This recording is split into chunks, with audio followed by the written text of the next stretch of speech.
Welcome back for Chapter 9 of George's Marvellous Medicine by Roald Dahl. This chapter is called The Pig, the Bullocks, the Sheep, the Pony and the Nanny Goat. At that moment, George's mother came back from shopping in the village. She drove her car into the yard and got out. She was carrying a bottle of milk in one hand and a bag of groceries in the other. The first thing she saw was the gigantic brown hen towering over little George. She dropped the bottle of milk. Then Grandma started shouting at her from the rooftop, and when she looked up and saw Grandma's head sticking up through the tiles, she dropped the bag of groceries. "How about that then, eh, Mary?" Grandma shouted. "I bet you've never seen a hen as big as that. That's George's hen, that is." But, stammered George's mother. "It's George's magic medicine," Grandma shouted. "We've both had it, the hen and I." "But how in the world did you get up on the roof?" cried Mother. "I didn't," cackled the old woman. "My feet are still standing on the floor in the living room." This was too much for George's mother to understand. She just goggled and gaped. She looked as though she was going to faint.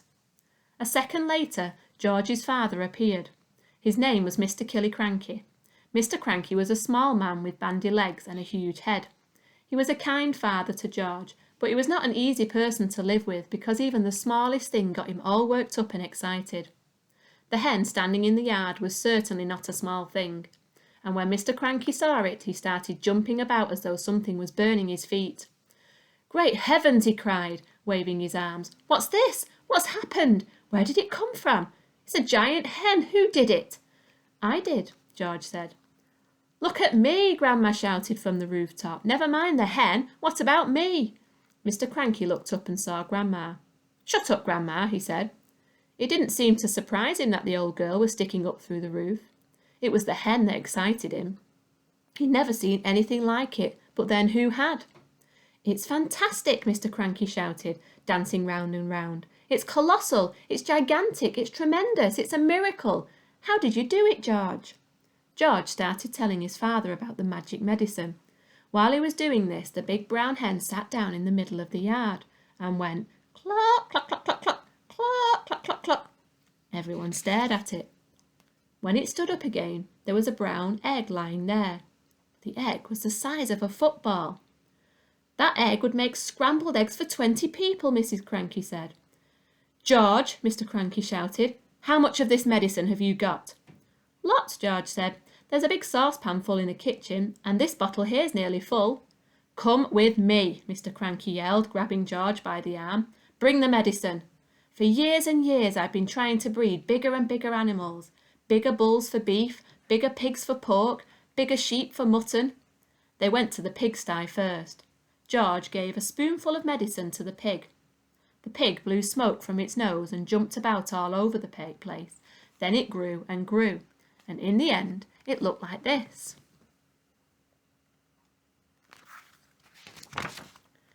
They went to the herd of fine black bullocks that Mr. Cranky was trying to fatten up for market. George gave each of them some medicine, and this is what happened. And then he gave it to the sheep.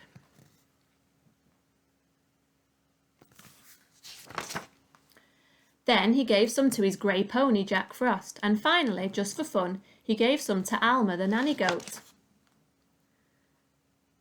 Chapter 10 is called A Crane for Grandma. Grandma, for high up on the rooftop, could see everything that was going on, and she didn't like what she saw. She wanted to be the centre of attention, and nobody was taking the slightest notice of her. George and Mr. Cranky were running around and getting excited about the enormous animals. Mrs. Cranky was washing up in the kitchen, and Grandma was all alone on the rooftop. "Hey you," she yelled. "George, get me a cup of tea this minute, you idle little beast." "Don't listen to that old goat," Mr. Cranky said. "She's stuck up there, and that's a good thing too." "But we can't leave her up there, Dad," George said. "What if it rains?" "George," Grandma yelled. "Oh, you horrible little boy, you disgusting little worm. Fetch me a cup of tea at once, and a slice of currant cake." "We'll have to get her out, Dad," George said. "She won't give us any peace if we don't." Mrs. Cranky came outside, and she agreed with George. "She's my own mother," she said. "She's a pain in the neck," Mr. Cranky said. "I don't care," Mrs. Cranky said. "I'm not leaving my own mother sticking up through the roof for the rest of her life." So in the end, Mr. Cranky had to telephone the crane company and ask them to send the biggest crane to the house at once. The crane arrived 1 hour later.